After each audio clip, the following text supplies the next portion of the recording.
पर्छ। समात त भनेर माइक समात्न दियो भने थरथर कामेर बोल्नै नसक्ने हुन्छ, किन हाम्रो मान्छेलाई कलम समात्न सिकाएन। अनि त्यही मान्छेलाई फेरि माओवादीको कथित 10 वर्षीय जनयुद्धमा यो बन्दुक समातेर जाऊ भन्दा त्यति बेला हात कामेन, मुटु पनि दह्रो भयो। त्यति बेला आफ्नै छातीमा गोली थाप्नु पनि मान्छे आतिएन नि त। हामीले यस्तो स्थितिमा पुर्याएको नि त। त डाक्टर गोपाल गुरुङज्यूले महानन्द सापकोटालाई चाहिँ त्यो पत्रिका दिँदाखेरि महानन्द सापकोटाले गोपाल गुरुङलाई बोलेको त्यो 2वटा वचनले गोपाल गुरुङलाई जीवनभर पुग्ने गरे। त्यति बेला गोपाल गुरुङले भन्नुभएको थियो, महानन्द सापकोटाले चाहिँ मतवालीहरूले कलम समात्ने होइन बन्दुक समात्ने हो भनिसकेपछि गोपाल गुरुङले त्यति बेला के जवाब फर्काउनु भएछ भन्दा गोपाल गुरुङले चाहिँ यो महानन्द सापकोटाले चाहिँ म गोपाल गुरुङ मलाई भनेको होइन, यो मतवाली भनेर समग्र हाम्रो 80% आँखा चिम्सो नाक थेप्चो भएका मंगोल समुदायलाई नै यसले यो शब्द प्रहार गर्यो। यस कारणले गर्दाखेरि अब म चाहिँ जिन्दगीभर कलम नै समात्छु भनेर गोपाल गुरुङले कलम समात्ने निधो गर्नुभएको चाहिँ सन् 1971 मा उहाँले त्यो निधो गर्नुभयो। विक्रम सम्वत 2026 सालमा राजा महेन्द्रले अहिले पनि तपाईहरु कतिजनाले देख्नु भएको छैन, देख्नु भएको छैन भने अब तपाईले अध्ययन गर्न जरुरी छ। झापाको मेचीनगर नगरपालिकामा मंगोल रिसर्च सेन्टर भवन निर्माण भएको छ।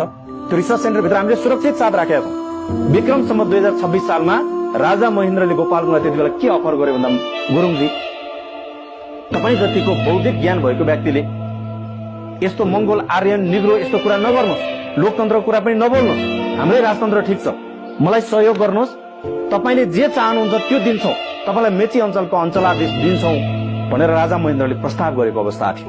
गोपाल गुरुङको घरैमा राजा महेन्द्रले मेची अञ्चलको अञ्चल सदस्यको नियुक्ति पत्र त गोपाल गुरुङको घरैमा पठाएको। अहिले त्यो झापाको रिसर्च सेन्टरमा सुरक्षित साथ नारायण हिटी दरबारबाट चाहिँ लाहा छाप लगाएर गोपाल गुरुङलाई चाहिँ मेची अञ्चलको अञ्चल सदस्यमा नियुक्ति गरेको, पदोन्नति गरेको पत्र अहिले पनि लगाएर राखेको छ। हामीले सुरक्षित साथ राखेका छौं। त गोपाल गुरुङलाई राजा महेन्द्रले त्यो पद अफर गर्दाखेरि गोपाल गुरुङले जवाब फर्काएर भन्दिनु, महाराज म त खानलाई जन्मेको मान्छे होइन, म त खुवाउनलाई जन्मेको मान्छे हो।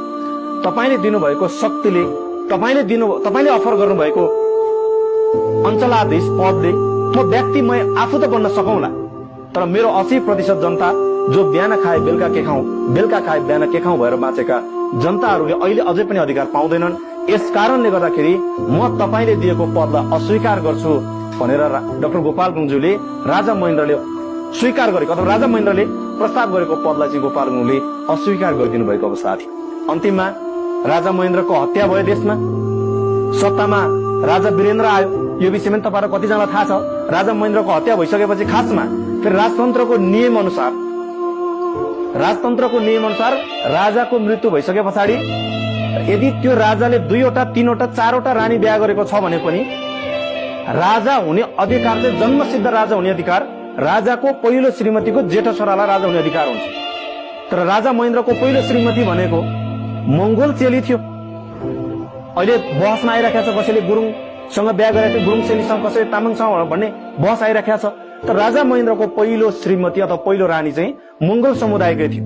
त्यो रानीबाट जन्मेको छोरा रविन्द्र शाह भन्ने थियो। आज रविन्द्र शाहलाई एउटा लेखक बनाएर त्यो चाहिँ हल्चोको कुनातिर थन्काएर राखिरहेको छ। खासमा राजा महेन्द्रको निधन पछाडि, राजा महेन्द्रको हत्यापछि राजा बनाउने नै हो भने रविन्द्र शाहलाई राजा बनाउनु पर्थ्यो। तर रविन्द्र शाहलाई राजा बनाइयो भने त्यहाँबाट उसले खतरा के देख्यो भन्दा, यसको आमाको कोख त मंगोल कोख हो, यसको मामाली खलक त मंगोलहरू हुन्।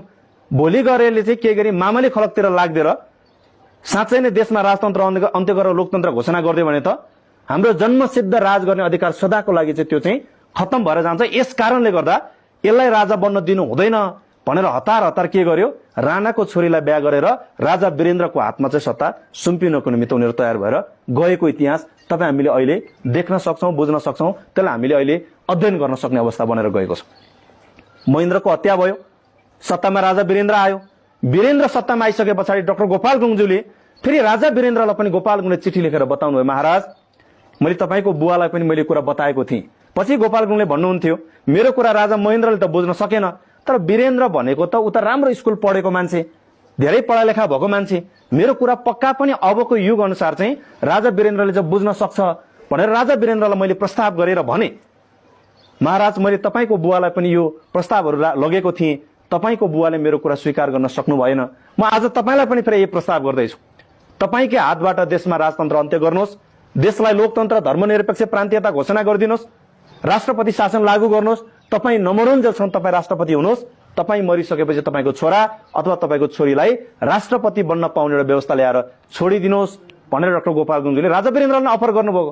राजा वीरेन्द्रले उल्टो डाक्टर गोपाल गुरुङलाई फेरि प्रलोभन दिएर राजा वीरेन्द्रले के अफर गर्यो भन्दा गुरुङजी तपाईँ यस्तो कुरा नबोल्नुहोस्, तपाईँलाई जे चाहियो त्यो माग्नुहोस्, बरु म तपाईँलाई त्यो दिउँला, तर अबदेखि आइन्दा यस्तो कुरा नगर्नुहोस् भनिसकेपछि गोपाल गुरुङले राजा वीरेन्द्रलाई पनि चर्को जवाफ फर्काएर के भन्नु पर्यो, महाराज तपाईँले त मलाई त दया मागेको जस्तो देख्नुभयो, म त दया माग्ने मान्छे होइन, म त तपाईँसँग न्याय मागेको मान्छे, म दयाको भिखारी होइन, दया त मैले तपाईँलाई देखाउने, तपाईँले मलाई होइन, म त तपाईँसँग न्याय माग्दै थिएँ, तपाईँले पनि मेरो कुरा बुझ्न सक्नु भएन भन्ने कुरा भइसके पछाडि डाक्टर गोपाल गुरुङज्यूले सन् 1985 मा पहिलो पटक नेपाली राजनीतिमा अदेखा सच्चाई भन्ने किताब उहाँले सार्वजनिक गर्नुभयो, भूमिगत रूपमा छाप्नुभयो, भूमिगत रूपमा नै उहाँले त्यो वितरण गरेर जानुभयो।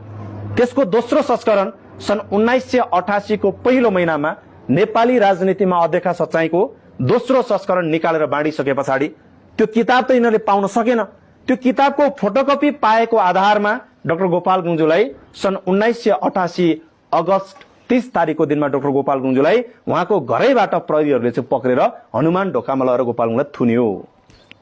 थुनिसके पछाडि पञ्चायत प्रशासन र प्रहरीले गोपाल गुरुङलाई भन्यो त्यति बेला तपाईँ माफी माग्नुहोस्, तुरन्त यो कुरा मैले लेखेको, अबदेखि आइन्दा म यो कुरा लेख्दैन भनेर तपाईँले चाहिँ माफी माग्नुहोस्, होइन भने तपाईँ चाहिँ जेल जानुहुन्छ, माफी मागे तपाईँले छुटकारा पाउनुहुन्छ, माफी माग्नु भने जेल जानुहुन्छ भनेर दुईवटा विकल्प देखाइसकेपछि गोपाल गुरुङले त्यति बेला जोड तोडले जवाब के फर्काइदिनु भने मैले माफी माग्नको निमित्त मैले किताब लेखेको होइन, तपाईँसँग हिम्मत छ भने जेल हाल्नुहोस्, तर मैले लेखेको कुरा मैले माफी माग्दैन भनिसकेपछि गोपाल गुरुङलाई 3 महिना हनुमान ढोकाको डीएसपी कार्यालयभित्र थन्काएर अन्तत्व गत गोपाल गुरुङलाई 3 वर्षको निमित्त भद्रगोल जेल हालिदियो पञ्चायत प्रशासनले।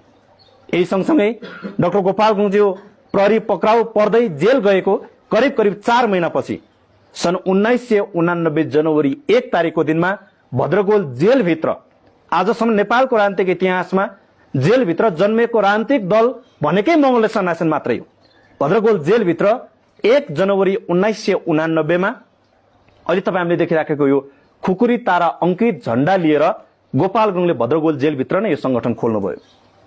जेलमा संगठन खोलेर जनवरी 1 तारिकको दिनमा धूप बत्ती बालेर अनि जेलभित्रै बसेको कैदी साथीहरूलाई चकलेट बाँडेर गोपाल गुरुङले के भन्नुभयो भने मेरो राजनीतिक दल भनेको राजाको अन्त्य गर्ने, राजतन्त्रको अन्त्य गर्ने, लोकतन्त्र, धर्मनिरपेक्ष र प्रान्तीयताको वकालत गर्ने, बहुदल पुनर्स्थापना गर्ने आन्दोलन गरेर राजाहरूको विरुद्धमा चाहिँ मेरो यो संगठनले काम गर्छ भनेर गोपाल गुरुङले भद्रगोल जेलबाट एक्लै जेलबाट झण्डा बोकेर सुरुवात गर्नुभएको राजनीतिक लडाईँ र यो अभियान चाहिँ मङ्गोले सन्यासनको आजको अभियान हो।